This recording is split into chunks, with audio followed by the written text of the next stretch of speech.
Everyone, get in here!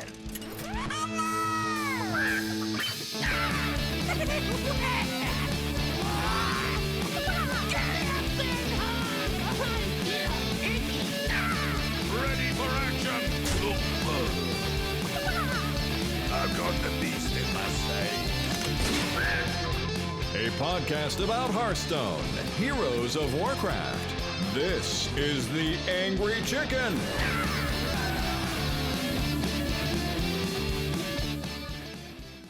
That is right, everybody. It is time for the Angry Chicken, the podcast about Hearthstone, which it still says Heroes of Warcraft in our intro. I just realized because I'm actually doing the streaming. My name is Willie Dills, and I'm joined by Jocelyn.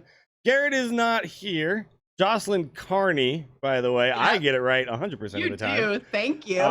Garrett is not here. He's feeling a little under the weather right now, so we will forge ahead sans Garrett. I think he probably just didn't want to show up on the show because he's not having a good time with the new meta, right? That's probably what it is. That's 100%. Yeah. He can't win. He can't beat the Bomb Warriors or the Tempo Rogues. But we're going to tell you guys how to do it. We got this. We got a lot to talk about. There's some news. Mostly we're going to dive into the new meta, all the decks that have happened. But real quick before... It's been a quiet week. Yeah, I mean, as far as Hearthstone news, though, you would expect expansion week to be like there's not really much that they're going to want to announce, right? It's just here's the new cards, have fun, play with them. And a lot of people are having fun playing with them. I've seen a lot of people come back to Hearthstone who had been streaming other games. So far I haven't heard a lot of negativity around. Usually this first week is when we go, oh god, this deck is broken, Hearthstone sucks, I can't believe you've done this. Oh, there's still some of that. There's some of that, but it's not that. I don't know, I feel like this has been a lot more even keeled, I guess you could say. There's not been like an uproar on Reddit about a million things. It seems like people are having a good time. Are you having a good time? I am. I have been having a good time. Obviously we were talking about Bomb Warrior before the expansion, and on day one it was kind of the first thing I went to. It's super fun. I know it's kind of, people don't love playing against it always, but I think it's really fun. I'm still liking it. I have tried Token Druid a little bit, but I think for me, it's just I'm facing so much Token Druid that I just don't want to have constant mirror matches. So I've not been playing as much of Token Druid as I maybe should be because it's super powerful right now. And it's also a kind of deck that I've never been able to be good at. I don't know why, just Token Druid in all of its different iterations, except for Jade. You might be playing it the old school way, and I think the new school way of Token Druid's a little different. This Token Druid right now is a little more about, it's not like, oh, turn one I start, and then turn two I continue, and turn three I keep going. And it's more like I find power spikes, and then I put together boards that you can't deal with, and then if you do, then I do it again, and then I do it again. And it's like, it kind of starts happening around like turn 4 and 5 rather than turn 1. Yeah, right? Kind of like mini combos instead of constant. Yeah. So I think I just haven't like wrapped my head around the way to play this version. So, and like I say, I've been facing a lot of them on ladder. So it's very much like, okay, do I want to play Token Druid on Token Druid every match of my day? Or do I maybe want to mix it up? Because I can control how many Token Druids I'm seeing in a match by not playing it. I think it's a pretty fun deck, though. I've been playing some of it. I do think that right now, Rogue is probably the most powerful deck that there is. The Tempo Rogue deck just continues to throw threats on the board and then can just burst you down from like 15 or so. You get that waggle pick going and you see them hit your face and you're like, oh, okay, your hand's full of burst, got it. And then Bomb Warrior is definitely strong. And then of course but this is why I think this meta is very interesting, because then there's the counter. Like if I am seeing a lot of warriors, I play Mech Hunter. Mech Hunter just beats the warrior like every single time, right? And if I'm seeing a ton of druids, then I can play the Bomb Warrior, or I can play some sort of like control deck. I actually have a really fun mage deck I've been playing because I really like that Khadgar summoner mage thing that I know a bunch of people are doing with the dragon package. Yeah. But I've done it a little differently. I've got a like control summoner mage thing that's playing, I think, some interesting card choices that have been working really well for me. I've got like a 75% win rate with it, albeit It's a small one because I've been tinkering so much. This is just this current build. I think I might have landed on something. I'm doing Banana Buffoon plus Wild Pyromancer. So you drop that Banana Buffoon, but it's sweet because the Banana Buffoon also gives you 2 bananas, which makes your hand size bigger, right? And your hand size gets bigger, and then it makes you play Mountain Giants easier, right? So it's like it works. And then Wild Pyromancers, when you put bananas on them, kills tokeny boards, which are all over the friggin' place. And then yeah, it's sweet. So yeah, I like it a lot. I'll share this list, and we'll talk about all these other lists when we get to strategy. Before we talk strategy, though, I want to remind everybody that if you want to support this show, you do so by going to patreon.com/TAC. And you can see here that we're less than $100 away from our next goal, which would involve me, Josh, and Garrett getting together every month and doing triple-headed chicken, collect the meta style streams. So if you want those to happen, and I know you do, because every time we do them, people love them, patreon.com/TAC, where you go and become a patron. Join this fantastic community. You can get on our Discord, hang out with the other patrons. It's a lot of chatter going on over there, people sharing deck lists and stuff. It's really cool. So if that's something you're interested in, please find it in your hearts to head on over to patreon.com/TAC. All right, let's get into what little news there is. Good news, everyone! Ignoble Garden. What is that? It's weird. It starts April 17th and it goes to the 21st, and apparently it's a Easter focused event that's happening in Hearthstone. Josh, do you know more about this? I remember this happened last year, but don't remember much about it. Don't remember if it was named the same thing. I feel like they keep trying to make up new names for the same events, and I'm like, why? Just leave it as Noble Garden. It's fine. It's basically Easter. Why ignoble? It's Noble Garden in WoW, right? Yes, it is Noble Garden. You run around collecting eggs, and then you don't care anymore. It also lasts a lot longer in WoW. So in Hearthstone, it's only going to run from April 17th to 21st. So basically tomorrow through the end of the weekend. Obviously, it's Easter weekend this weekend. It is a new tavern brawl. And so you choose a class and then the deck's built for you. And then Dr. Boom throws in some fun with either Bloom bots, Room bots, or Doom bots, because I'm pretty sure the Hearthstone team just hates me and wants to make me mess these up. So Bloom, Room, and Doom. Yes. Cool. Well, Roombot, that makes sense because it's a Roomba reference, I'm guessing. Doombot. I thought that, but then it summons Boombots. So sure. Yeah. Whatever. Also, you're going to get some Mechano eggs, golden ones at that. So you should probably, if you have golden ones, disenchant them. Right? Yeah. Will it just give you 2 extra copies? I'm not sure, because I definitely have double golden Mechano eggs. Yeah, you should probably disenchant those real quick so that you get that dust, right? So yeah, there you go. 2 golden Mechano eggs. And some Boomsday Boomsday Project card packs. Sure, we needed Boomsday cards. Okay. Yeah, so that's basically it. Just a new Tavern Brawl and some login rewards for logging in between April 17th and 21st. So okay. Well, there you go. You heard it here. Maybe not first. Maybe you heard it somewhere else first. But disenchant those golden Mechano eggs, everybody. Get that free dust. You might as well. Also, we got a little bit of news about Arena, because Arena did change, and we've talked about this on the show, that there is now a rotating batch of card sets, right, that will change every 2 months. So mid-expansion, you will get a brand new Arena meta, and the plan is to go forward with this and continue doing it forever. Although I'm not convinced Blizzard will do this forever, because they keep changing Arena in massive ways. Say, when Blizzard says they're going to do it from now on, do you really ever believe them at all? Yeah, but there has been there's been some some pushback from Arena focused community members about how this has gone over, and I'm a little annoyed with it, to be honest. So have you tried any arena, Josh, before we like get into the actual stuff? Have you gotten in there and played any? Dills, come on.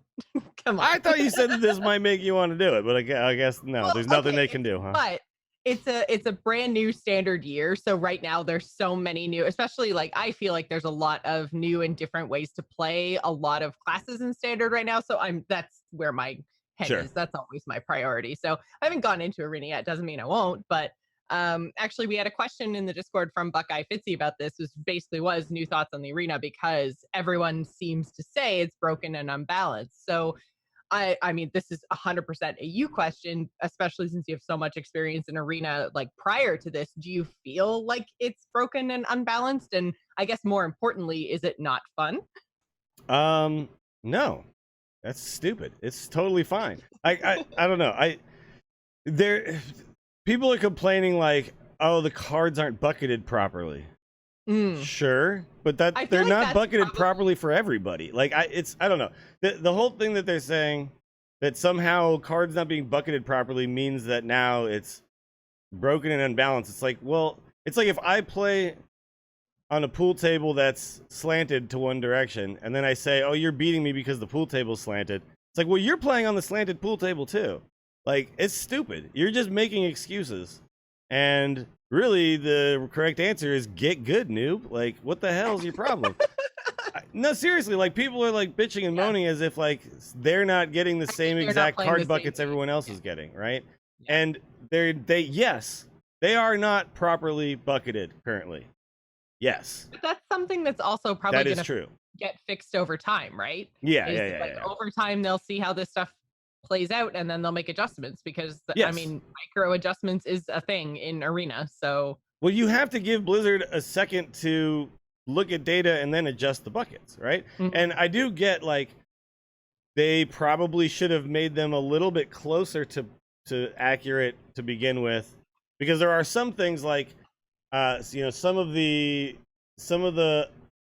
things that people have brought up is like okay, so the 4-mana 3/3 elemental that deals 2 damage, Fire Plume Phoenix, right? Yeah. Was always bucketed pretty high previously.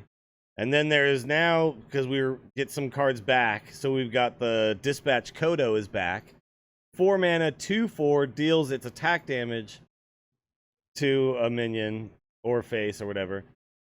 Basically the same amount of stats, 6 stats, same mana cost, same initial effect, right? And they've bucketed it like way lower, right? So that kind of thing, okay, sure, they probably should have gotten that better. They should have been closer on that one. That being said, just because the buckets aren't initially 100% accurate is not a reason to be like, Blizzard sucks, you all suck, this game is horrible, like screw this, which is like the kind of sentiment I'm seeing on Reddit from some of these people. And I'm just like, guys, settle down, man. Just give them a moment. Give them a chance to compile some data and move things up and down buckets. Well, this is something we talked about when we first heard that they were going to be doing these rotating sets and changing things up all the time in arena, is that the bucketing balance process is going to take a while, because even if you've got Dispatch Kodo right now matched up with these specific sets in arena, it might be in bucket 2, but then matched up with a bunch of other cards, because these are all like, it's not like they're grouped by standard year. These are all different expansions. So it's going to take a while to see how that balance actually works in arena, specifically, even too, not even in standard. So in arena, how those cards are balanced in those different expansion groupings. So this is a huge undertaking, and I think people need to be a little bit more understanding and patient. And also, you're totally right, Dills, with everyone on the same playing field. Like, everyone's buckets are the same. Chill out. So there was a really, really interesting comment from Ixar on one of the discussions in the Reddit, where people are like, oh my god, these cards are clearly not bucketed properly because this card is definitely better than this card. And he basically came back and said, well, we don't bucket them only on power level. We also bucket them based on popularity of pick, right? So that would mean if a lot of people are picking these cards at the same rate, we're going to bucket them together regardless of power level, because a lot of people are considering these cards to be equal in power level, whether they truly are or not. And that makes it interesting, because now if you literally only bucketed them based on actual power level, right? Then there wouldn't really be as much strategy to the picks. And being knowledgeable wouldn't be as big of an advantage as it can be, right? So it's like when you know, oh, I know that this card is more powerful, so I'm going to pick it. And then all these stupid noobs are going to pick this card because they don't know that it's as powerful. Well, then that rewards me for being knowledgeable, right? So you want that as to opposed be a to thing. like every single pick, every set of 3 cards having the Three exact exact same power cards. level. Yeah. Then that's exactly, it takes away the skill, because then your power level of your deck is essentially set from the get-go, right? Your 30 picks, if each of your 3 picks in those 30 picks is the same power level, then your deck just is your deck, and that doesn't Then it matter. becomes RNG, right? Like my skill level matters Like not. It 100%. just matters what cards was I presented with, and did I get lucky with my draft, right? So I personally am finding this very interesting, and I also think that I don't mind if cards are misbucketed when they come out, because this gives me an opportunity to try some things out, figure some stuff out, maybe tinker a little bit, maybe draft cards I might not normally draft. It's Arena. We don't have to, like, we're not trying to grind for legend here. We're just trying to play and have a good time. And I, for one, have, like, I had a couple drafts because the Jade cards are back, right? Like, we've got all the Mean Streets cards are back, right? So I did like a hand buff Paladin. I did like a Jade Druid. Like, I was able to do these kinds of things again. And it's been really fun. There's also like Haunted Creeper is back. Whoa, like, remember that card? Like, so I just think there's a lot of interesting things going on. Anyway, they have also given us some specific details, so we should probably talk about those real quick. Basically, let's see. Arena details. Any given arena draft pick will offer 3 cards from the same bucket. There are currently 13 non-legendary card buckets and 5 legendary card buckets. So, by the way, within that, there are also half buckets, so we won't get into that. But basically, there's tiers within that, so there's actually a lot of buckets. On average, arena draft picks consist of about 79% common, 50% rare, 5% epic, and 1% legendary cards. Your first, 10th, 20th, and 30th picks, which used to be, they would always be rare or better. Now, instead of being rare or better, because obviously that doesn't matter, rare cards go up against common cards and stuff like that, it will be from bucket 4 or higher. That means the first pick, the 10th pick, 20th, 30th pick, these will generally be higher power level picks than you'll see the rest of the way. So these are important, right? Yeah. Oh, definitely important. But I think what I guess is kind of confusing to me is the fact that even though offerings are coming to you in buckets, they still have percentages for card rarity, which, aside from legendary cards, because whenever you're offered legendaries, you're offered they're up against others, legendaries. Yeah. So outside of the chance to pop a legendary card, I would think that the rarity of the rest of them don't really matter. They don't. Right? I don't think they're giving us that information because it matters. They're just saying this is what it actually ends up being. This is how it works? Oh, it's not how it works. It's just this is what it turns out to be. Yeah. There's still about 80% of the time common cards. Common cards. Because there's just a lot more common cards, right? Yeah. That's just the reality. Okay, I was just a little confused. Yeah, I don't even know why they put that in here, because it doesn't matter to us, right? I guess it's just for those weird information gathering nerds who are like, yeah, I need to know all the stuff. Class cards receive an additional 50% increase in appearance rate. So within buckets, if there are class cards in the same bucket as non-class cards, you will see the class cards 50% more often. Spell and weapon cards, or cards from the latest expansion. So not and, or. So spell and weapon cards, or, that's important, to put that in capitals, receive an additional 50% increase in their appearance rate. So that actually stacks, by the way. The class card, 50% increase, the spell, weapon, and expansion bonus, those stack on top of each other. So it becomes 100% bonus? Yeah, I think that's exactly how it works. Or no, actually, I think it multiplies itself. So it's like 0.5. Yeah, whatever. We don't need to worry about that. It just know that it double dips, guys. Both matter. Yeah, it double dips, okay? Neutral cards from classic and basic sets appear 50% less often because they want you to be picking more expansion cards. Of the new cool fun stuff. Yes. Or new, air quotes. Yes. Mean Streets new? What? Yeah. Also, yeah, that's it. All right, cool. There you go. Arena. I suggest everybody get out there and play. Oh, there's also a whole bunch of cards that don't exist in Arena. Yeah, I which, didn't leave that in because I was like, we are not going over card for card what's not offered. Don't but worry it's about like, that. It's yeah. basically like legendary weapons, quests, death knights, Cthulhu stuff, hero well, I guess cards, that Cthulhu kind of stuff. Old Gods isn't in Arena right now anyways, but when it does come back into Arena, it won't be Cthulhu stuff. Yep. And also, if you really do want to see the exact bucket information, they have a link to it here, and I'll just click on it real quick. It looks like this, and it's annoying to look at. So if this is the kind of thing you like to pour over, well, knock yourself out. But I don't want to do that. So I prefer, my method is get in there, draft a whole bunch of times, and just kind of see how it feels. And so far, it's been pretty fun. I have no complaints. I understand that it's not perfect yet, and they will improve the bucketing as time goes by. We have 2 months of this. It's fine. Yep. It's fine.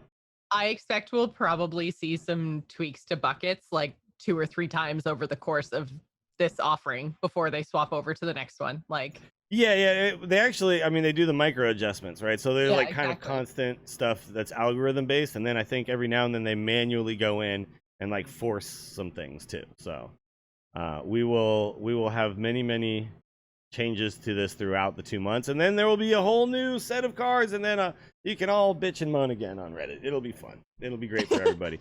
Have they said yet what the next Arena offering is going to be? Like what the next? I don't think they've announced it yet. Yeah, okay. I think we'll probably get that announcement probably a couple weeks out or something like that. When it happens, we will talk about it on this show. All right, let's thank a sponsor before we talk about strategy. And the sponsor today, Harry's Razors. Listeners of our show can redeem a trial set at harrys.com/TAC. Jocelyn, I love my Harry's Razors. Look at these cheeks. So smooth. Oh, I was not going to point out. You should see these other cheeks. No, I'm just kidding. Please don't flash the camera, Dills. But look at these shoulders. Oh. That's what I was going to point out, because I know your air conditioning isn't working right now. So, you are just in tank tops all the time, and you would be a mess if it wasn't for Harry's. That's true. When it's hot and your air conditioner doesn't work, you want as little body hair as possible. Harrys.com makes that possible for me. But also, they're just high quality razors, and the shave cream is really good, and just every product they've ever sent me, and every product I've ever ordered off of Harrys.com has been fantastic. I want to make sure that everybody knows you can get a $13 value trial set that comes with everything you need for a close, comfortable shave: weighted ergonomic handle, 5-blade razor with a lubricating strip and a trimmer blade, rich lathering shave gel, travel blade cover, and all of that. Did you know all that comes with that $13 value trial set? Listeners of this show can redeem their trial set at harrys.com/TAC. Join the millions of guys and gals who've already switched, and go to harrys.com today. harrys.com/TAC. $13 value trial set. You guys should get that, man. Definitely. All right, let's talk strategy. There's a lot of decks to talk about, and we got to get into all of those, and we're going to do that right now. Hit it very hard. Wanna blow something up?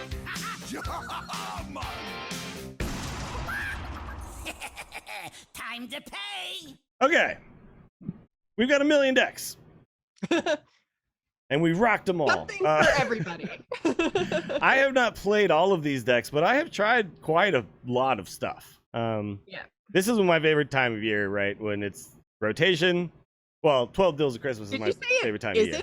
Your favorite time of year? No, it is. Oh, this is my favorite time of year. I was like, oh, ouch. When it's rotation time plus the new expansion, it's just like everything it's just all up in the air. And I know that what happens is what happened again this time is that it's like within a 2 or 3 day span, all of a sudden everybody goes, oh, Bomb Warrior, that's the deck. And then you just see it everywhere. But what's cool, though, is that might have been settled on day 1. Day 2, it was, oh, now it's Rogue. Then day 3, it was Token Druid. And it just kind of continues to evolve. And my favorite thing to do is the Mage thing was the first one, because I feel like everyone was freaking out about the giants into the 2 giants or the 7/8 taunt or whatever. And they were just like, oh, it's all broken. This is terrible. What is happening? Yeah, but that deck was getting walloped.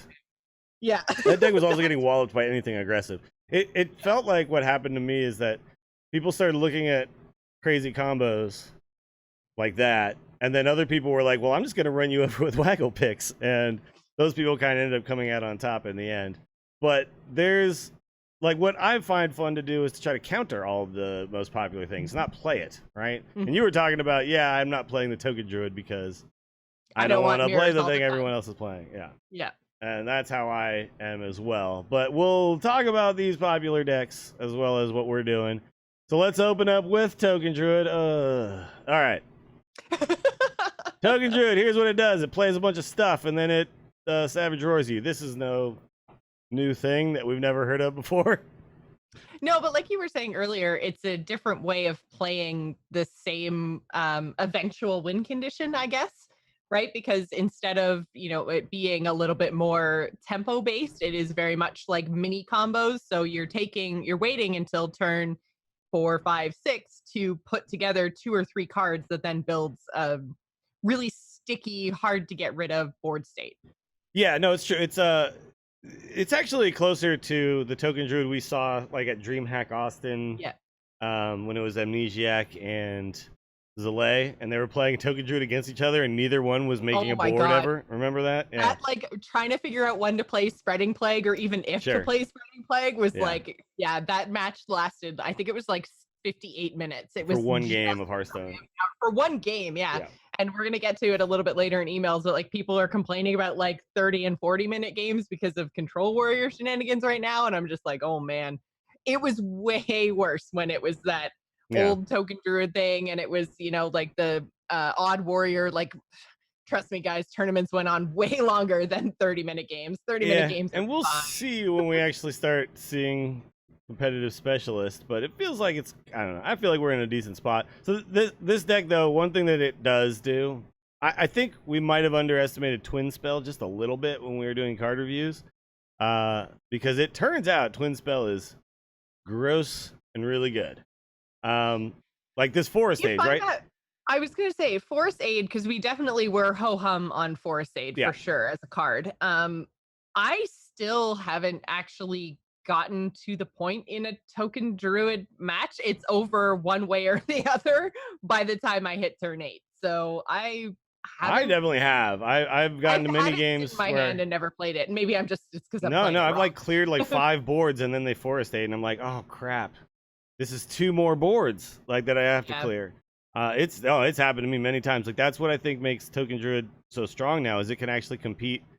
Like in the past, the Token Druid would lose to a control deck every time because you'd clear their board, then they'd have nothing, right? And now you clear their board, and then they make another board, and then you clear that board, and then they make another board, and then you clear that board, and they make another board, and it's just like I've played against people where I'm making boards as Token Druid, and they're like trading 8/8s into my 1/1s because they're so scared of what I can do with said board, right? Because that's true. I have definitely done that. I've just been like, no, you can't have 2 tokens on the board because I know that's going to turn into something insane.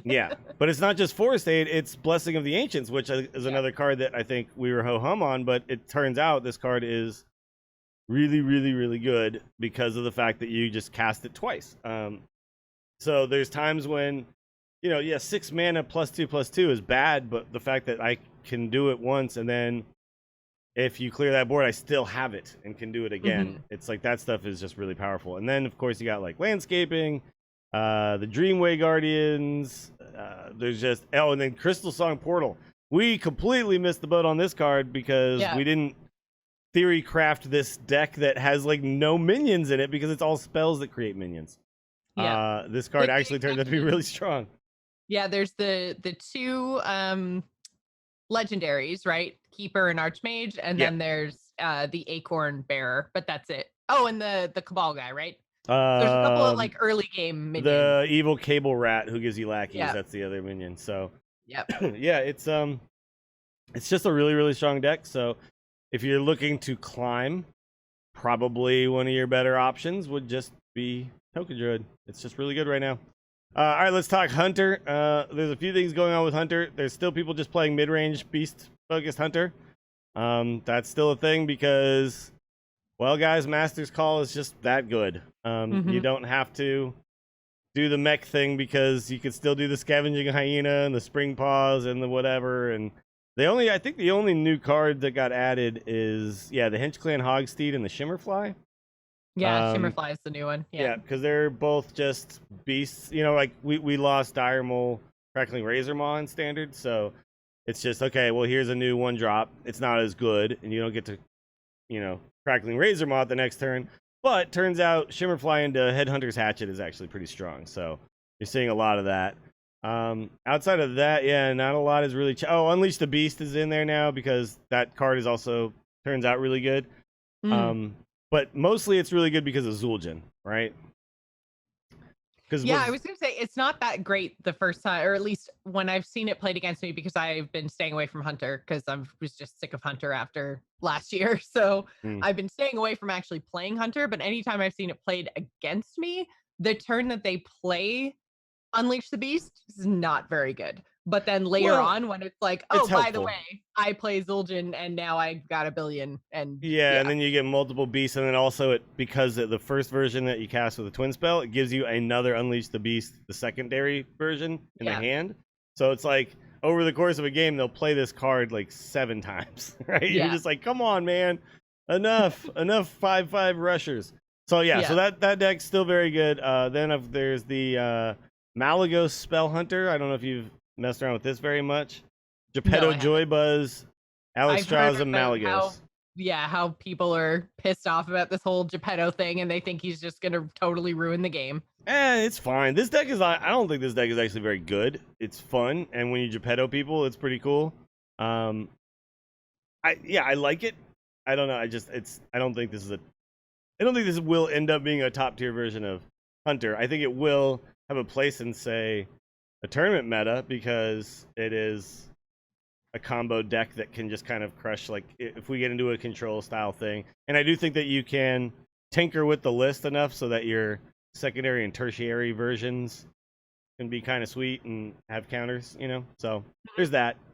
I've been trying to mess around with a version that, like, I really want to see if I can make rapid fire Wild Pyromancer shenanigans happen, because that seems like really interesting to me. The fact that you can just do that twice, right? And you can, like, ping one thing, hit the board, ping another thing, hit the board, and then it allows you to, like, it's almost like a defile where you can direct the damage a little bit. So I've got some ideas and I'm messing with things and it's fun. But what I played the most so far, because it counters Bomb Warrior so well, is this Mech Hunter. And I did think that Ursatron was a good card. I didn't realize how disgusting 9 lives was going to be. Have you played any of this deck? Or I'm sure you've seen it, but I've seen it, yeah. And then 9 lives is just kind of gross.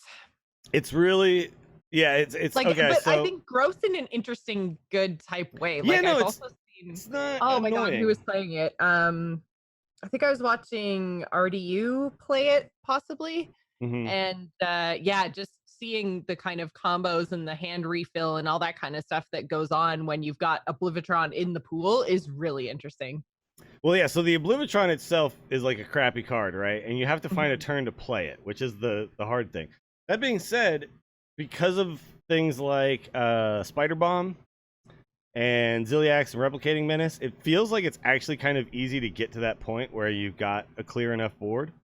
And then you start to do like Oblivitron into Mechanical Whelp shenanigans, and then you 9 lives the Mechanical Whelps or the Oblivitrons. Then you Fireworks tech them, and it's just like a million 7/7s coming at you, and you can't like brawl the board away because another 7/7 will come out. It's just kind of like at a certain point, the power spikes kind of overwhelm you, right? And I think it's a little bit.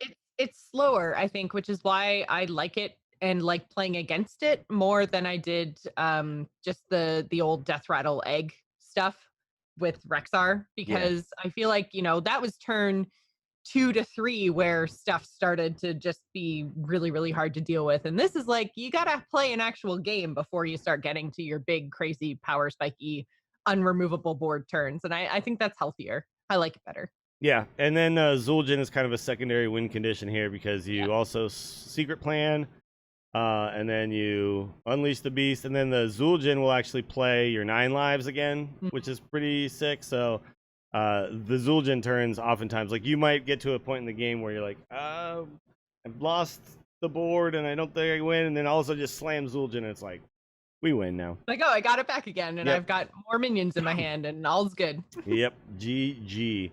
Let's talk Mage. Most people are playing this Khadgar Dragon Mage, although I have seen some people trying to do tempo spell mage things, but it doesn't seem like it's caught on very much. I've seen like I two think of them. the Dragon Mage is the new hotness, right? So Yeah, it's basically all about the Dragon Mage. So there's a couple things that you want to note about this Dragon Mage. Everybody is running in all decks double Swamp Ooze and Harrison Jones right now. yes. Basically, any deck that doesn't have a very specific plan that's trying to kind of run a control type combo thing needs to not die to waggle picks, right? So yeah, double Swamp Ooze and Harrison Jones in this deck. This is the one I think APX Void went 12-0 in the Brawlseum with. I think is this exact version, and it's now the most popular version. So there's things like the Sun Fury Protectors, which I've been messing with the version, and I don't have it like in a list form like this, but you can see the deck code if you want to check it out in our show notes. But I'll go ahead and just kind of discuss what I've been doing with this, because like this version is good. The dragon stuff is there to control the board, right? And then the big combo is obviously Mountain Giant for really cheap. Conjure is calling your Mountain Giants, and then sometimes you do it again because it's twin spell. And then sometimes you do it with Khadgar on the board, and it's just disgusting because it makes the 7/8 taunt, which is the only other 12 cost minion, or it makes more Mountain Giants. Let's just fill the board with giants, make more giants, make 7/8s, and then destroy your opponent. I have a version though that is more of like just control with spells and stuff. So I use okay, so here's first of all, I only run one Power of Creation, which is the 8 cost make 2 things, because I found that card is not that good unless you get the Caligos combo, right? Where you Caligos and then you cast it. So I've taken out one of those. I put in the Archivist Elysiana because I have found there's a lot of people running the Control Warrior now with the Archivist and also the Control Shaman. So I need to be able to go long with them if it gets to that point, right? And then I've got Rabble Bouncer. Remember this card? Not even a little. So Rabble Bouncer is the 2/7 taunt that costs 1 less for each enemy minion. Now there's a couple reasons why this is there. It's a 7 cost card on its own, but because there's so many damn token decks out there, oftentimes I can play it for like 2 or 3, and it's another sweet minion to Conjure calling on, because then you get 2/7 drops, right? Right. So it's like, I've got to say, like, I know that we said that Conjurer's Calling was probably going to be pretty good, but I think we were we didn't realize how good. We were underselling it for Yes. sure, because I mean the flexibility. First of all, the fact that it's a twin spell is amazing. It means that you can use it once for like your purpose, what your deck is trying to do, so making more Mountain Giants or whatever. But then you've got another copy, which means you can also go through. Like I've killed Ziliax with this and then just beaten people. Like it's so flexible and it's so good. Yeah, no, it's a really, really interesting card, and yeah, we didn't really catch on to the whole Mountain Giant Conjurer's Calling thing when we were doing our set review. But it's like instantly kind of took Hearthstone by storm, this whole thing. Yeah. But then also my version has another interesting thing that I think is kind of fun, which is Wild Pyromancer and Banana Buffoon. So basically, what I'm trying to do is counter all this tokeny stuff and be able to counter the control stuff, right? So it's got ways to beat both things. So I discovered through, I can't remember what it was that I was using. I guess the Messenger Raven. I discovered a mage minion and had the spirit just randomly show up, and I was like, okay, I'm gonna try this because I was up against a token deck. Mhm. And it makes me think that actually that might be, if you're seeing a lot of token druids, some valid like The tech, spirit makes because your hero power hit 3 hit thing right? like hit 3 things, yeah. Yeah. So hit adjacent minions as well, and it was really helpful. I mean, I still lost the game eventually, but I think like it's another potential option for tech cards if you're looking at doing either your thing with the pyromancer and the bananas, which sounds bananas, Mhm. or with the spirit. I think this is a good possible time for the spirit to come into play. Yeah, I wish the spirits had ever been a thing, but Yeah, they never really caught on. yeah, but the reason why the pyromancer banana thing is I think really cool is so first of all they curve into each other really well, right? So you play Banana Man on 3, and then on 4 you pyromancer double banana, and it Mhm. deals 2 damage to the entire board, which kills basically all tokens because they do make a lot of 1/2s Up and to health, 2/2s and yeah. stuff like that. And then you have a 5/2 pyromancer left on the board that they can't really develop into, right? Mhm. Because if they develop into it, then you kill more stuff with the wild pyromancer that's still there, right? So they have to clear it before they can start redeploying, and that kind of just making them stop for a turn. It's almost like dropping a doomsayer or something, right? Where you're just like, nope, you got to stop for a second. Which is another actual card I want to try putting into this deck, because there's another thing that's really interesting with the Rabble Bouncer. You can drop a Rabble Bouncer, 2/7 taunt, put a Doomsayer behind it, and oftentimes get that board clear. And really, what you need with this deck is you need the turn to be able to like drop your Mountain Giant and then Conjurer's Calling it, right? And sometimes you can't do that because there's a bunch of pressure on the board. And yes, you might get a 7/8 taunt, but you might not, and then you might just be dead. So I think there's a lot of tinkering left to do with this deck. So I look forward to seeing what people come up with going forward. Mhm. All right. Hopefully my internet does not die as we move into Paladin. Paladin is playing. What the hell is Paladin playing? The Secret Paladin and the Mech Paladin? Basically it, right? Yeah, and yeah, the Secret Paladin is not doing very well, but Mech Paladin's doing okay. They're holding their ground. I'm not a fan of it. I I just know. think Paladin kind of sucks right now. Poor Paladin. But I But mean, again, like I feel like I'm in the same headspace with Paladin as I am with Hunter and Warlock. Like they were strong, they had their time, odd and even's gone now. It's kind of okay if other classes kind of rotate into that yeah, were really fun to play and powerful spot. that's true. So the Mech Paladin is a all the time. combination of the Secret Paladin plus the Mech package, right? Yeah, okay. So yeah, you're playing like the Never Surrenders, Hidden Wisdom, Redemption, Mysterious Blade, Sunreaver Spy. That's like your opening package, and then you like curve There's a lot into of new stuff in this deck. yeah, and then you curve into Mechano Egg and all that stuff. And then actually, this is kind of interesting: is the Prismatic Lens allowing you to get like a secret plus a minion, and then suddenly you have a 1-mana minion that's worth more than 1 mana. Is pretty cool. Like you get a 1-mana Mechanical Whelp. That's a thing. So Plus, you've got Kangor's Endless Army too that Sure. brings back mechs, and there's some fun stuff to be had here, and it definitely plays different than a lot of the dude-based paladins from last year. So yeah, I'm happy that they've got a different way to play now. I think it's cool. that's true. It hasn't really taken the world by storm yet, but I could definitely see at some point it kind of becoming a thing. Also, with the specialist format, secret packages can be manipulated pretty easily, right, Yeah. to counter things. Priest is basically trying to do the Res Priest or the Silence Priest. Again, not really taking the world by storm yet. Not Yeah, seeing a lot of Silence- Priest out there.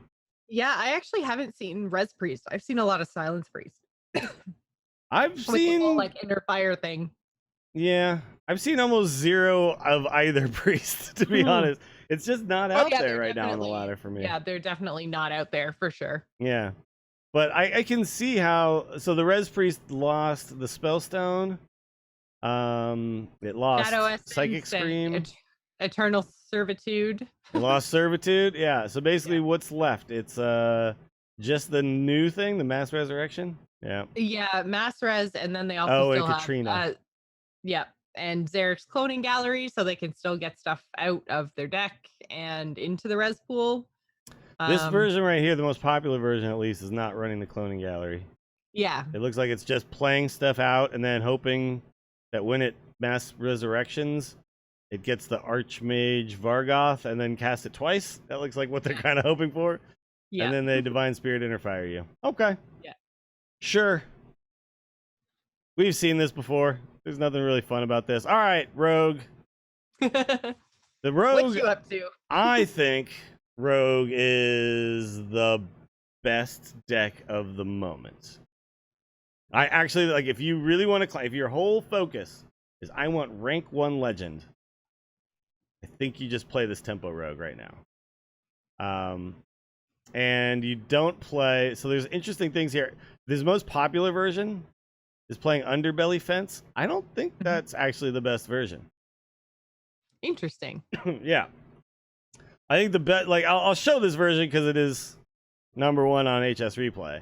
It's the most popular, yeah. Yeah, but I think that the actual best version doesn't run the Underbelly Fence. It runs just straight up aggro cards, right? So the best version actually runs Southsea Deckhands and stuff, which is not in this version, and just mashes your face. I have definitely had my face mashed. Yeah. So when you see that Waggle pick come down, and then they hit you in the face with it, even when you have a minion on board, you kind of know the jig is up, right? It's just like, oh Yeah. man, here they come. They're just gonna burst the hell out of me, and I'm gonna be dead soon. Yeah, but the reason why Underbelly Fence is actually, I don't think in the best version, this card has rush, not charge. Give me the 2/1 with charge. That's the one I want. Yeah, and then I think Blizzard. Well, plus you're not often, I mean, you've got the Blink Fox, but you're really not, because this doesn't have, I know we were playing around with academic espionage. This version doesn't run that. So when the only way to actually get the buff on the Underbelly Fence is by playing a card that comes down a turn later, it's not really all that good. So You want to be doing there's a something couple ways. very early on to be getting those opponent's class or other people's cards, right? To activate the fence. And actually, I've seen a lot of versions that aren't even running the Vendetta. They're not running the Blink Fox. They're running the Hinch Clan Burglar simply because it's a 4/3 that gives them some gas. Mhm. But there's another way to get. I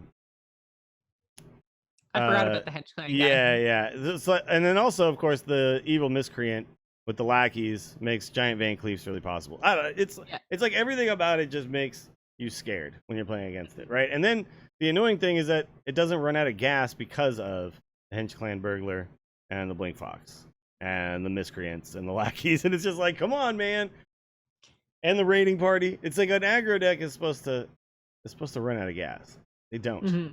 Well, it's the whole problem Paladin had before Divine Favor rotated, right? Is that like they were supposed to just run out of cards and just run out of cards. Yeah. Dang it.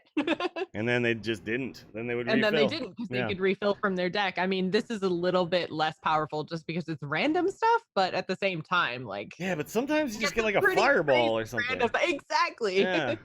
I don't know. It's a really annoying deck to play against, and if you look at like people playing at top legend, they have to counter rogue. It's like 50% of what they play against. I saw Firebat was saying like build a deck that's like 50-50 against rogue and then counter everything else because you can't even counter it. It's just, I don't know. It's a tough deck. It's a tough deck to play against, and it's just really strong. And when you play, and it's also probably not that complicated to learn how to play well either. So yeah, if you just want to get rank 1 legend, if that's your jam, Tempo Rogue, get out there and do it. Shaman, have you been playing any Shaman? I did. I've been messing around with like the super, I guess like control Shaman, like the Shutterwalk. Yeah, the late game Shutter. What's her name? Yeah. Yeah, with put the cards in your deck. Elysiana. Yeah. Yes. Yeah, put the cards in your deck, chick. It's basically that deck. It's like it doesn't have its own win condition. Its win condition is that you don't win. Yes. Like, I don't let you win, and then eventually you get tired of playing this game and you leave. Which I know probably makes me a horrible, terrible person, but Sure. it's just I really like Shutterwalk. And I know there's probably so many people out there that are so mad at me for saying that, No, but Shutterwalk's I'm great.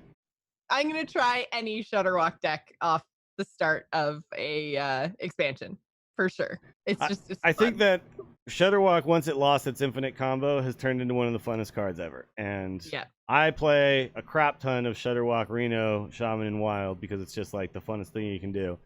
And I'm really looking forward to trying that out again because I haven't tried it since we've gotten the scheme and all that stuff. But yeah, no, it's really strong. When you Shutterwalk, you get to Lysiana again. And also it'll like clear any boards because at that point you've also turned into Hagatha. What card has Exactly. been annoyingly bad is the new Hagatha, though. Mm. I wanted that card to be good so badly because it was so fun, and it turns out it's just not that good. It's too slow. Mm-hmm. And you'd rather Yeah, just do all the other make stuff. the horror thing. Yeah. Swamp Queen Hagatha. Yep. But yeah, I think that's probably the best shaman right now, but a lot of people are playing Murloc Shaman, which is just like if you're gonna play. Yeah, Murloc Shaman is the It's the most I don't popular know if I- shaman. It's the most popular. Yeah, I was gonna say the best, and I was like, No. maybe not best, but It's it's, not. It's the definitely worst. most. It's the most popular. Which If you want to play an aggro deck, I don't understand why you would play Murloc Shaman. You should just be playing the Rogue or the Token Druid. Mm-mm. Like I think that's the issue that Some Murloc people Shaman's gonna just run like into. Murlocs. Yeah, I know they like that little noise. Yeah. I think it's not very good. The problem is that they lost 2-3 make my Murlocs bigger guy, Rock pool? and yeah, and the legendary is fine, but it's also kind of late game and slow, right? So Mhm. yeah, it's whatever. If you enjoy it, It's basically it'll win. it's basically just play out as many Murlocs as possible until they don't have a board clear for one turn, and then you bloodlust and win. That's Sure. basically it. But it doesn't like there's only the one refill Murloc, and Yeah. like Token Druid just has so much more refill, and Rogue just has so much more burst. Mm-hmm. That to me, it's just like the Murloc Shaman as an aggro deck is just slightly behind those. It's like a tier 3 deck, I think. I think that's Yeah. where it'll end up kind of shaking out. So I think that there's a possibility for it to be crazy over in Wild. So if anyone has a Wild Murloc deck, then throw it in the chat room. Because yeah, I see you guys that might talking be about it. just because they have more options. But They have more options and more tools. Yeah. But plus right the now in quest. Wild, nobody's really beating Odd Paladin or Big Priest still. Like they're just Big Priest got even more stupid. Honestly, I wish that they would just take Gen and Baku out of the game. Like completely, sure. When you start talking about but odd or even is better in Wild, I'm just like that makes me never want to go to Wild ever. It's really annoying. Yeah. Yeah. I wish they'd just be like, well, this was a mistake. These cards are now just everybody gets 3,200 dust. We're done. Yeah. this was a bad idea. There's been like this big thing of there's this new Warlock deck in Wild that's so good because Blood Bloom, and then you play the 6-cost thing that replaces your tokens with minions from your deck. And I tried it out and I was like, I still lose to aggro or a Big Priest mass hysterias me once or something, and then I might just out of gas. And so it's like you still just lose to these uber powerful decks that already kind of existed. And I've seen some people, and I think there's more validity to this than the arena people. Like I saw Dane tweeting like Wild just isn't that much fun right now. I saw Reno Jackson tweeting that Wild just isn't that much fun right now. And I'm like really sad about that because I want it to be sweet, and it can be. Warlock though in Standard, Zoo is friggin' good. In fact, Zoo might even be the token best deck. I think it's considered the top deck period at the moment. I'm looking at a couple versions here with like 65% win rates on HS Replay, and yeah, that's real good. Grim Rally is really good. So Grim Rally, Evil Genius, Magic Carpet is the other one that I think kind of snuck up on us. Well, yeah, because Grim Rally isn't new, but it's like it was so bad in the previous meta that it just didn't see play. So like it feels like a new card, even though it's technically been around since Rastakhan. Yeah, but it's like with the addition of Magic Carpet, Evil Genius, and then the existence already of Grim Rally, Zoo has really come into its own on the ladder, and it's so funny because I'm looking at it, I'm like, you're running Abusive Sergeant? Like, you're what? Like, you're running Direwolf Alphas and Knife Jugglers? Like, we've seen this This is like before. old school Yeah. Zoo. We've seen this Night before, and Juggler? it's like kind of sucks. Like Sea Giant still, and then you've got Arc Villain Rafam in case you get to the late game accidentally. Like, whoops, we're in the late game now. Guess I'll just play this Arc Villain Rafam and drop bomb after bomb on you. So Which yeah, is kind of what the way that we envisioned Rafam to work, because I know a lot of people are talking about it in control decks, and fill your deck with cards chick. She's definitely more control style anti-fatigue than him. He is very much like I have kind of like Prince Liam as well. I've got a whole bunch of crap left in my deck. I don't want it to be like that anymore. yeah, it's Now like they're an oh crap legendaries. button. Yeah, Yeah, it's the Prince oh Liam crap was button. fun, and this is also fun. This is another deck. So if you're trying to climb, your rank 1 legend is your jam. It's Zoo, it's Rogue, it's Token Druid. These are your things that are going to get you there. This is another reason why my Mage I built the way I did, because this is another deck I'm seeing a ton of. Yeah. And I just really need to make sure I can clear boards, you know? I got to clear multiple boards, too. I got to clear like 5 boards. So, yeah. All right, and then finally, Warrior. Basically, everybody talked early on in the expansion that Bomb Warrior is just the best deck, and it's just, oh my god. Meta solved day 1, Bomb Warrior. I disagree. I think we've now seen the token meta taking over, and yes, Control Warrior has lots of ways to deal with that. The Bomb Warrior has control elements, yes. But I found that when I'm playing this deck, the problem is that my opponents just don't draw the bombs. It's not a consistent win condition. The win condition more often is just that my control stuff is stronger than you, and then I Dr. Boom Mad Genius.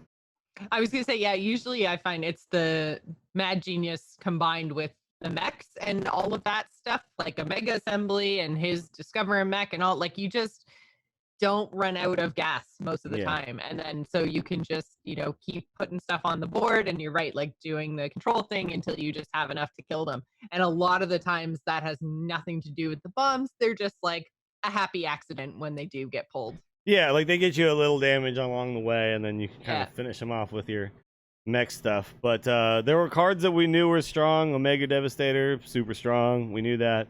Blast Master Boom, super strong, especially once you've Dr. Boom Mad Genius. But then you look at the rest of the deck, and it's like mostly built around the control stuff that Warrior already had, right? So it's got like a small rush package in it. It's got like Brawls, Dynomatics, Ziliacs, Crowley. And then it's not really, and Darius Crowley, and it's not really built around like the Wrench Caliber and the Clockwork Goblin. Like those just kind of happen along the way. In fact, the bomb package is like basically like Elec and then Wrench Caliber and Greenskin to give yourself, more bomb generation. But really, there's not too much else to that. It's just it's one little piece that you could literally take Elec and Greenskin and your 2 Wrench Calibers. That's 5 cards. Take them out for specialists. Throw in 5 different control cards. Boom! There you go. There, and you're playing a full-on control warrior. In fact, I think I'd probably take out the Elex personally. Yeah. I don't think the Elex are actually that good. I'd probably rather have like a Harrison Jones or something in there that I can use to counter like the rogues and stuff that are friggin' everywhere. But there's a lot going on right now. There's a lot of decks out there, and it's just fun right now to just kind of try them all and see what you can come up with. We'll kind of get into our normal strategy section going forward, where we'll pick a deck, focus on it, and give you guys more of the ins and outs of each specific one. This is just kind of the deck dump. Yeah. Deck dump. The deck dump. That's it. We're renaming the segment completely. By the way, Jess, you are roboting a little bit on my end. I don't know if Oh no. Yeah. It's like in and out though. It's not constant. But I just wanted to let you know, just in case it's like something you can like unplug or plug in and then fix it. Before we move into crazy game stories and emails, we need to thank another sponsor, and today we're going to thank Robinhood. Go to angrychicken.robinhood.com, and you can claim your free stock.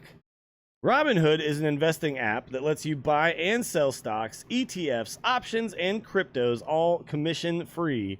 While other brokerages charge up to $10 for every trade, Robinhood doesn't charge any commission fees, so you can trade stocks and keep all of your profits. Plus, there is no account minimum deposit needed to get started, so you can start investing at any level. The simple, intuitive design of Robinhood makes investing easy for newcomers and experts alike. View easy-to-understand charts and market data, and place a trade in just 4 taps on your smartphone. You can also view stock collections, such as 100 most popular. With Robinhood, you can learn how to invest in the market as you build your portfolio, discover new stocks, track your favorite companies, and get custom notifications for price movements so you never miss the right moment to invest. Robinhood is also giving listeners of The Angry Chicken a free stock like Apple, Ford, or Sprint to help you build your portfolio. So sign up at angrychicken.robinhood.com. I use it. It's sweet. You should too. angrychicken.robinhood.com. All right. It's time to move into crazy game stories. Is the whole world gone crazy? You're in trouble now. You got it!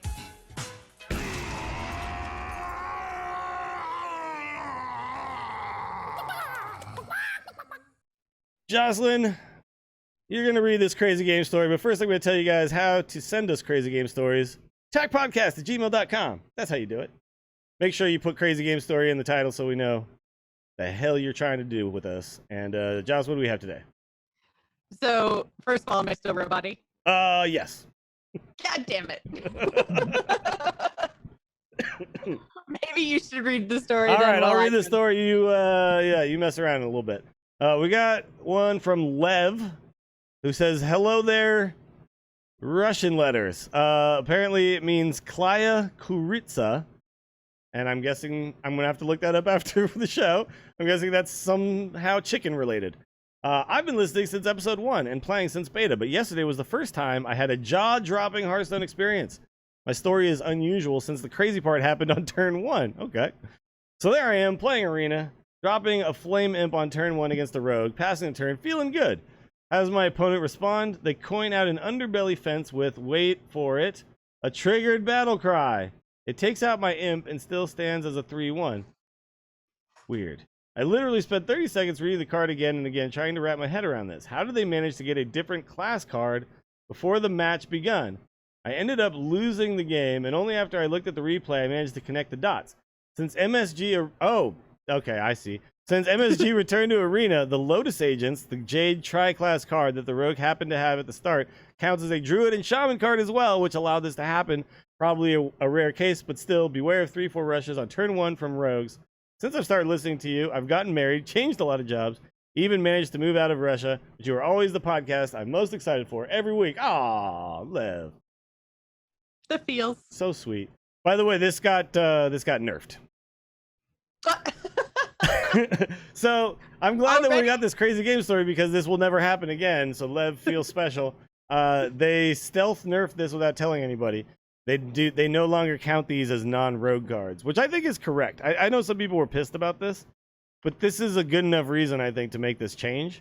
And also they are rogue cards. Yes, they are shaman cards. Yes, they are druid card. What's the other one? It's rogue, shaman, and druid. Druid. Yeah. Yeah.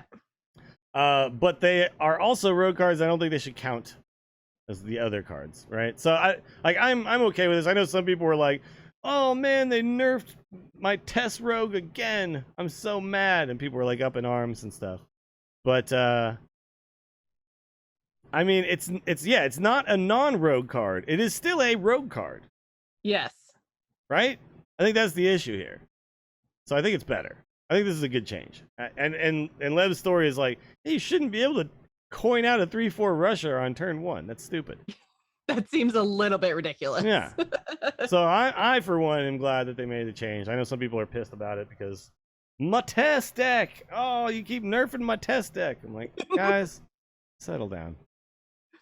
All right, we're gonna do a couple of emails. We might cut some of these, but we got a lot of questions in our Discord, and we want to get to those people because you know what? You're patrons, and you deserve our patronage as well. By the way, if you want to participate in our Discord, the way to do that is patreon.com/TAC. Once again, I want to remind everybody that we are only $91 away from monthly gameplay streams. If you want those to happen, you go to patreon.com/TAC and you become a patron today. And then you get access to our Discord, which is where we basically pulled all of our emails for today. We want to thank our latest people who have signed up or become producers. Cheesy Bob, our latest producer. Misplaced Geek, Joe Cena. I'm not supposed to say the last name, am I? Garrett never says the last name. I don't think these people mind. And Matt. Joe S. and Matt B. would Sure. be the way Garrett would do it, but They're fine. Look, they want to be recognized, I think. there you go. That's why they chose to support this show. But we really, really appreciate it, guys. It's what makes this show possible.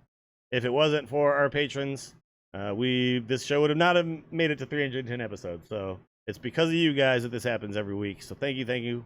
We really appreciate it. Also, emails. You can send to tacpodcast@gmail.com, but we're taking these directly out of the Discord. So since I read the crazy game story, Jocelyn, I'll give you the first Discord. You seem better. You're not robotic anymore. Excellent. Yes, chat room filled me in on that too. So I think we're good to go. So yes, Yep. This one comes to us from Buckeye Fitzy in the Discord that says, what classes do you think have been left behind by the changed meta in standard, aka will Shaman have a chance now? So Shaman definitely does. Yes. yeah, I think Shaman's fine. I would say the most left behind classes for me right now would be Priest. Nothing Priest is trying to do seems to be as powerful as it used to be, and they didn't really get, at least that we found so far, any kind of crazy new thing that was really going to work and make them super competitive, super viable, possibly even seen in the specialist format. I don't think anyone's going to bring Priest and specialist. So I think Priest is probably the big answer, but for me too, I would also probably say Warlock, Zoo notwithstanding, because I feel like Zoo is just going to be kind of one of those baseline decks that you can always make and always run. That archetype is always going to be powerful in Warlock. So if you don't count Zoo, then Warlock, I think, is in the same boat as Priest. Nothing else that they are doing right now. They had a lot of tools taken away from them. They lost Gul'dan, and then nothing that they're doing right now that's new, air quotes, is powerful. So I would say those are my two. Okay. Yeah, I think you're right, though, that a Control Warlock or a Megathune Warlock or something like that just doesn't really have a place right now, but Zoo is just so freaking strong. I do agree. I think Priest definitely strong. I think Priest and I think probably Paladin right now for me are the decks that I'm just I don't see you anywhere where, you're just gone. I'm okay with that, though, because Priest was so powerful for so long with the Cloning Gallery stuff and the Mind Blast stuff and Divine Spirit Inner Fire. Just kind of always going to be a thing. By the way, I did use Priest. So I recently beat Blackrock Mountain Heroic finally. Oh, yeah. Nice. And I think I'm up to... What was the I think I'm up to Karazhan working on Heroic now. Working on Heroics, yeah. So I'm kind of slowly doing it. So my next one is League of Explorers. I'm just kind of here and there. I just log in and I do a thing and I try to mess around. Because I'm also not trying to net deck any of it. I'm trying to figure out each thing. So sometimes it takes a little while and then I'm okay, that's enough for now. I don't have the patience to sit there and do it. That's how I play Hearthstone, because I really don't like the new single player stuff. So that's the stuff that I go back and try to beat when I'm not 100% sure if my connection's going to hold. So that's what I do on mobile. Sure. I go back and play all the old Heroics. Yeah, it's fun because they're definitely challenging, right? So they are. But yeah, I used Divine Spirit Inner Fire. Yeah, I can't imagine trying to do it. And when we just had stuff from Blackrock Mountain and earlier, oh my god. Yeah. But I basically Divine Spirit Inner Fire has been the MVP of beating these bosses. It's you just get something to stick at some point, and you make a giant dude, and then you just kill them. And also Spellstones and stuff like that are actually really freaking good for that too, because you bring back 214 taunts with Divine Shield, and a lot of times they're what is this card? This card wasn't there when I was created. I cannot counter this. Yeah, it's pretty sweet. All right, so yeah, it's fine. Priest, you've had your moment in the sun. You can take a step back for a while. Right now, it's Rogue, it's Warrior, it's Druid. I like seeing Druid win without having to ramp. By the way, I Yes. like, yeah, token. We've seen them do that before, but I feel like this is a new way to token, and yeah, it's No nourishing, no wild growthing, Yeah. no jade blossoming, none of Yep. that crap. they're just playing with the same amount of mana as you. All right, we got one more from the Discord, and that comes from Cheesy Bob, who says, "What card deck archetype were you most wrong right about?" Well, I think we all kind of predicted Bomb Warrior was going to be a thing, and it is. So, yeah, we were right. It is a thing. I don't think I saw Token Druid, to be honest. Or No, at we least definitely- saw it as so being I think- strong. Yeah, Druid is the one I think all three of us were kind of on the fence with of like, what is this actually going to look like? Is Treant Druid going to be a thing? Is Hand Druid going to be a thing? But I think we thought overall Druid was probably going to be one of the left behind classes because they didn't seem to have a new hotness. They didn't have bombs. They didn't have, free spell, Khadgar craziness. There wasn't a whole lot of direction, it seemed, for Druid. And we thought that a Treant variant might work. But it turns out you don't even need to worry about Treant specific cards. There's nothing, Well- just straight up tokens are fine. Yeah, you just use the tokens. You don't have to do anything special with them outside of Yeah. make them sticky and then make them have more attack. I think, though, part of the problem with Druid was that we just saw the stupid heal stuff. And it was like distracting from the real power that From was what's just, there, yeah. here's a couple of new token cards that Mhm. are actually really strong. And you combine them with existing cards, and there you go. Yeah. Also, Archmage Vargoth, I didn't realize how good that was going to be in Token Druid. It's really, really, really, really good. He's the cast your spell again Yeah, guy, the free right? Yeah. legendary that everybody got. Yeah. That's probably the deck that most utilizes that power, because you Mhm. do things like, if you get, well, first of all, it's a 4-mana 2/6 body, which is a pretty good body to stick. But then when you do things like buff the board or create tokens, then he creates more tokens or buffs the board again at the end of the turn. Yeah. And it's just like, it just makes really gross things happen. So yeah, I thought that Mech Hunter was going to be sweet and wild. I didn't really see it coming out in standard, so I think I was definitely wrong about that. I thought Ursatron was going to be another useful tool for aggro wild Mech Hunter. Turns out that wild Mech Hunter just isn't fast enough to keep up with the other decks, so it's just not a thing. But in standard, I did not see that coming at all, and that card is definitely a big part of that package. But it's mostly 9 lives, and I knew that 9 lives was going to be good. I didn't realize how good it was going to be, right? So that's probably another one.